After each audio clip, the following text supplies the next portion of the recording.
is now time for balance. Yay!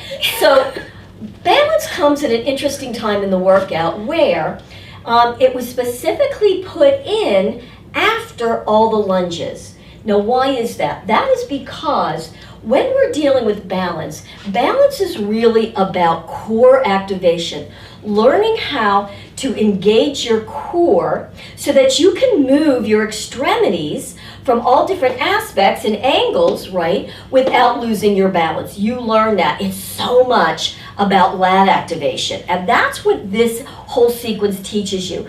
So Teresa will put it in after all the lunges, because if you want to have those legs tired, and they are, so that you really get a sense of the core activation, okay? And then she takes these legs into, you go all the way out, we lift it out, we take it back, and we swing it. So we're taking our legs and our extremities in all the different planes and angles. It's really quite brilliant. So what we want to do is we're going to start with just some information, I think, about balance. I always find this to be really helpful when I'm teaching class. So the other thing about balance is that it's very functional. So yes, we do it, we use it with our workout, but it's such a beautiful thing to begin to really get so that it will help you when you're out in the world. When you start to feel like you're falling, you get that sense of, oh my gosh, I have good core strength, I can hold myself. I know how to shift my weight, okay? So it's functional. Now, balance is very visual. Okay, it's one of the reasons that blind people have more of a difficult time. So it's very visual. And so what I mean by that is, whenever I watch people in class start to do the workout, and you guys probably know, right, we're thinking about so much, because obviously there's so much to think about. So when we typically think, we either look up into the left, or we'll look down to the left. Most of the time we look down, and we drop our head and our eyes. But where we are focused is where we go. True with T-Tapp and balance as it is in life, right? Watch your focus. So here's what we find. When you go to do your workout, if you can focus straight ahead, if you're in a mirror, either look at your eyes or even just slightly above your head.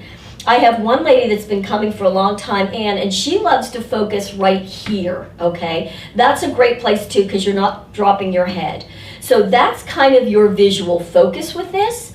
Now, mind's eye, where you might want to kind of just put your mind's eye, it's the best way I can describe it, is right about an inch below your belly button and an inch inside. So if you just put your hand here, down an inch, think inside. Now, the reason that you want to put your mind's eye there is because that's the center of your body. So it will ground you. Okay, so I think those are good fundamentals on balance just to start. Let's do it. All right, now let's start with the arm up, different arm positions, and you can switch it throughout the workout. We're going to start in this one, which is kind of like bear claw, okay? Then we might switch it to palm up, reaching, okay? But for right now, let's just focus here. Other hand is right on this low position. Again, other places for the hand. I find this helpful because you can press that thumb in, fascia, pull down, ribs up, and pull that elbow in. Now, when we start balance, what I find is the arm drops and you just lose this. When you do that, you're going to lose your balance, okay? Because it's helping us to stay ribs up. That's what we're doing with this. On some of them, like Ladybug, we have the hand, we say put in the pocket, right? Where you can see that you're pressing low. You can feel that now, the difference. Press ribs up, elbow back. That's more activation, actually. Yeah, and I find it can be really hard to keep that. This position's really tough for me because it takes more flexibility in the shoulders. So if you find that it's really hard for you to keep any pressure on your palm, switch back to the thumb. Right. So it's an easier point of position. So it's a way to do progression, right? So let's start with the thumb here. Now we're going to start teaching this as it's taught in more, okay? So if you really have a hard time with balance, this is a beautiful place to start so you don't get frustrated with it. So you might want to start with your feet apart a little bit, hip width apart, okay? Press the thumb in, keep the arm out, elbow up, okay? Now, always your standing leg needs to be bent to the little toe. I want you to shift your weight. Here comes the weight shift with the balance. You're going to have your weight on this leg, okay? Take the other foot, flex it up. Good. Pigeon toe it. Shift your weight into this leg again. You're going to lift so the toes are towards the front always. Front. Then you can come to here if you're having trouble with the balance. But before you lift again, you have to shift the weight over. So it's a tuck. You're going to tuck there. Toes are forward and drop. Sorry, Tiffy, I didn't give you the point, but it doesn't matter, right? Shift over, tuck, lift, shift, shift back. Lift, shift, shift back. Now, over time, you can do it without shifting the weight. Let's just try it. Keeping the weight on that stander. You can go to here, oh, down. You can touch the foot. There, touch the foot. There, touch the foot one more time. There, touch the foot, come back. Drop your arm because that shoulder is getting tired, okay? Let's shift to the other side, same thing, okay? Ribs are up, hand here. So as we're doing it, standing like bent, just a couple of things. Now we say flex the foot, right? I find a lot of people flex, they bring it up to here in front, okay? But when you're there, if you go to lift, you're out of alignment, right? So you want to make sure that that foot's directly next to the other one. And we pigeon toe. Now I see a lot of people, because we're such type A ladies, aren't we? We go all the way, like we turn it way too far in. We only say pigeon toe because as you come out, here's what we tend to do. Lift that foot up. As soon as you do that, you lose the activation here. So I want you to feel that. Bring it in, bring it out. Actually, this is a good way to loosen in the hip.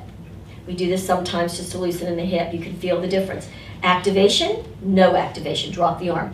The other thing about this is when you're lifting with the foot up, you're using quad or this thigh muscle. That's a very large muscle. The brain's real greatly attached to that, and it will want to use that and not use belly.